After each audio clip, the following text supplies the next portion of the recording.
the poll that was the most accurate for the last 3 elections. IBD is the poll that we're leading by 2. Another one just came out today. We're leading by 2 or 3 nationwide. And you just heard, much to the consternation of everybody, that we're doing very well in Florida, where we are now, which is my second home. I'm here all the time. And have tremendous amounts of employees and jobs, very successful jobs in Florida, different parts of Florida. I love Florida. It's a special place. All you have to do is go outside and see the weather today, right? Exactly right, yes, sir. We're doing phenomenally in North Carolina, where we also have very big investments and lots of employees, great employees. But we're doing fantastically in North Carolina. Ohio, we're up. Iowa, we're doing, I think we're 8 up in Iowa, we're doing great there. And I actually think we're leading, so we'll see. We'll know soon, 2 weeks. But I think we're leading, and I just want to say, in terms of law enforcement, you are amazing people with tremendous courage.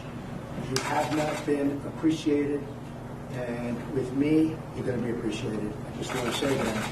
You're going to be appreciated. You've been treated with great disrespect, and it shouldn't happen. I think I've been endorsed by virtually every group, everywhere I go. Even with the motor brigades and everything, a lot of them are volunteers. I had one the other day where I think there must have been 250 guys, whether it was Seattle or someplace. It was so most amazing thing you've ever seen. And we just left one. And these are people that are in your profession that volunteer for this duty. And there's a lot of love, and it's a love both ways. And you have not been treated properly. I will tell you for the job you're doing. The problem is you'll do 100,000 wonderful events, and one bad, and something happens. It could be a bad person. It happens in every profession. It could be a bad, or it could be a person that chokes, or a person that makes a mistake. And that event will be on television for 2 weeks, and it's very unfair. It's very unfair. All of the good work gets washed away. So I understand what you're going through, but I am with you 1,000%. And I just see polls coming out of the military, where the military is likewise with me. And people, I guess, wearing uniforms, right? Make sure. He's not even wearing his uniform. I got a military. I wear a military. Well, that's good too. But we're doing fantastically with the vets, fantastically with the military, active military. And we're doing just phenomenally with law enforcement. So I just want to thank you for all of your support and endorsements. And if anybody has anything to say, please say it. Well, I'm going to introduce Peter Villasuso here in just a second, but I can tell you that we are certainly honored to support you. I know you have the endorsement of the FOP, ICE, and so on, law enforcement officers, public safety officers, firefighters across the country that know you're the law and order candidate. So from the St. Lucie County Fire Rescue, I know Peter Villasuso would like to go into the conversation. Hello, sir. I just want to say on behalf of firefighters that we're so proud of your stance for law enforcement. Because they are on attack on a daily basis. And you see it in the news, you see how our president and Hillary Clinton are always siding with Black Lives Matter, and it's disgusting because all lives matter. So I just wanted to put that on the table. Thank you. For the firefighting. Firefighting, like any public safety job, is full of stressful situations. Besides the risk of burning in a house fire, we are now being shot at by a lot of bad hombres. We are 400% at greater risk for thyroid and prostate cancer, and more than half of us will suffer from PTSD. This past Saturday, we buried a 27-year veteran named David Dangerfield, a great man who cannot take the pain anymore. We deal with failing equipment, with rising healthcare costs. Politicians are constantly attacking our pensions. They want to turn into 401ks. And then on a personal level, we have this Obamacare that is creating a financial stronghold on us and our families. My wife just got a Pacmaker this past week. We got a bill, and the last one she had 2 years ago, our bill was $60. And we got our bill this past week, it was $389. And when you're a family of one income and 3 little children, it's almost impossible to make your job. Could I ask you a question? Obamacare is killing everyone, even people like yourselves. But I can tell you, small businesses are being destroyed. I just left the farmers of Palm Beach County, and they're being destroyed by Obamacare. But just out of curiosity, you said something that you're being shot. I've heard this before. It's incredible. I don't think it's a story that anybody's ever heard or really knows about. I have great respect for firefighters. But he can tell you this. Tremendous respect for firefighters. We love them too, sir. So I'm hearing more and more they're being shot at. You're being shot at during fires, I understand. But you're also being shot at. How is this a new phenomenon? Within the last 2 years. You just saw it. In St. Louis County, we have our trucks in certain areas of the county are issued bulletproof vests. And we go ahead and get out of it. Would you ever believe that when you first signed up? Is your wife okay, by the way? Yes. The result was okay. Yes. Most important, not the least. Okay. So the whole thing of firefighters being shot at, and paramedics also, I understand. It's sick. And you know, that's all about law and order, too, when you think about it. That's just a total breakdown of our society. It's a total breakdown of our society. Can you imagine that? They go into a fire, or they're putting out a fire, and people are shooting them. And I've heard it more and more over the last year or so. So this is, over the last couple of years, this phenomenon has taken place. It's a lack of respect for our country and for law. You got guys like Mayor de Blasio, not even 24 hours goes by, and he's already declaring the officer guilty of using force when he shouldn't use force. And you know, we've lost, that's the problem, we've lost the executive branch of government. The executive branch of government used to always support, for the most part, law enforcement, public safety, and fire rescue. That's changed.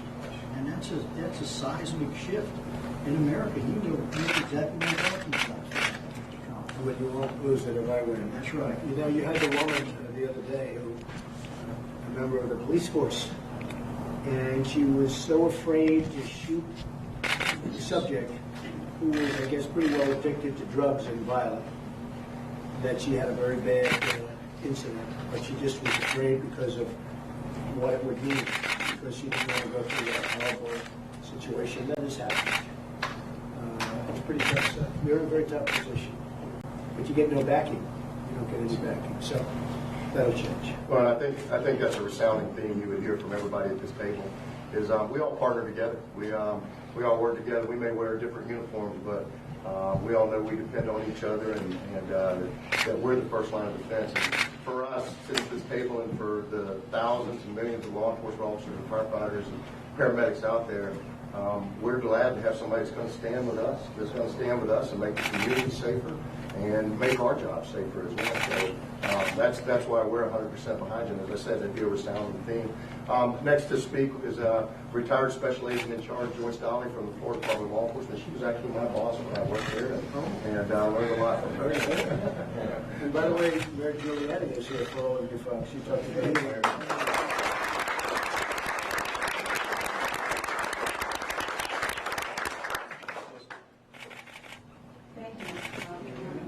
Welcome to the great state of Florida. We're glad you're a citizen and you're running for office.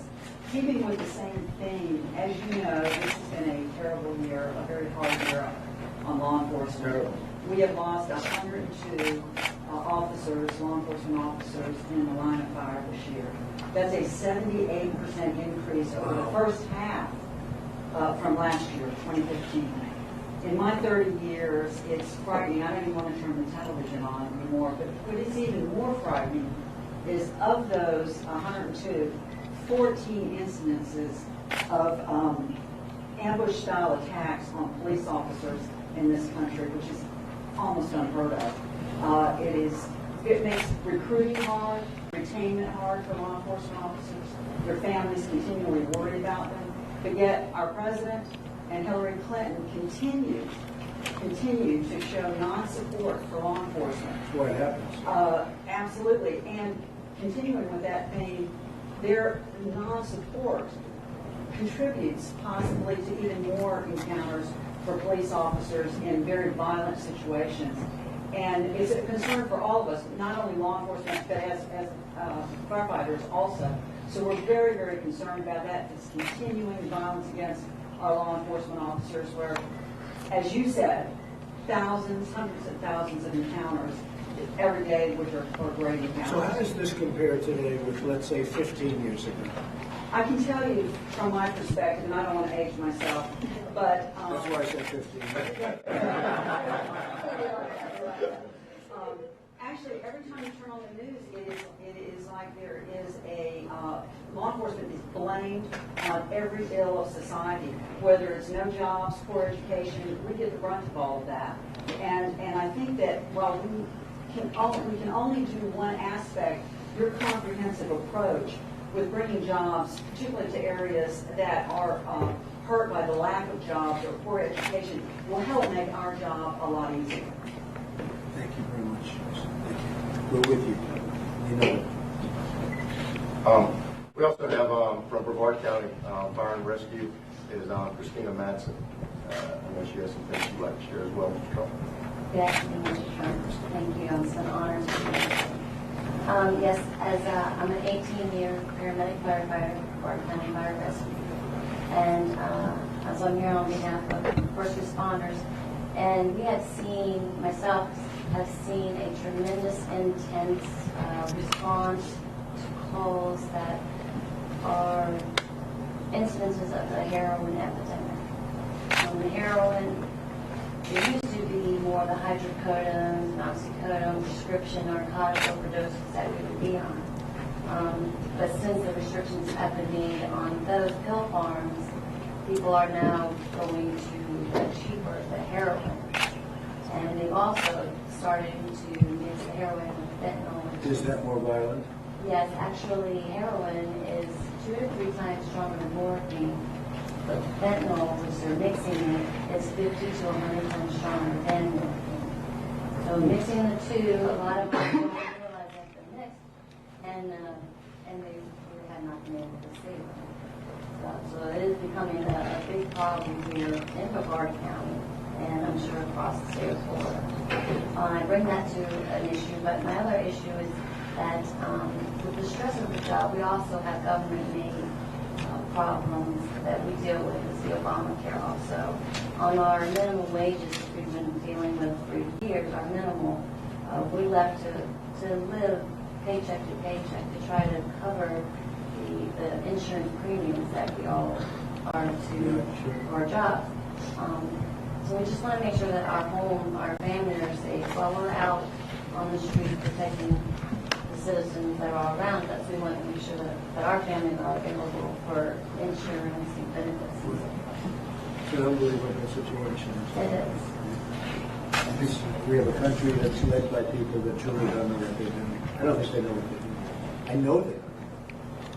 I think everybody, I think everybody in this room would give up a good part of their pay, a good part of their benefits, if we could get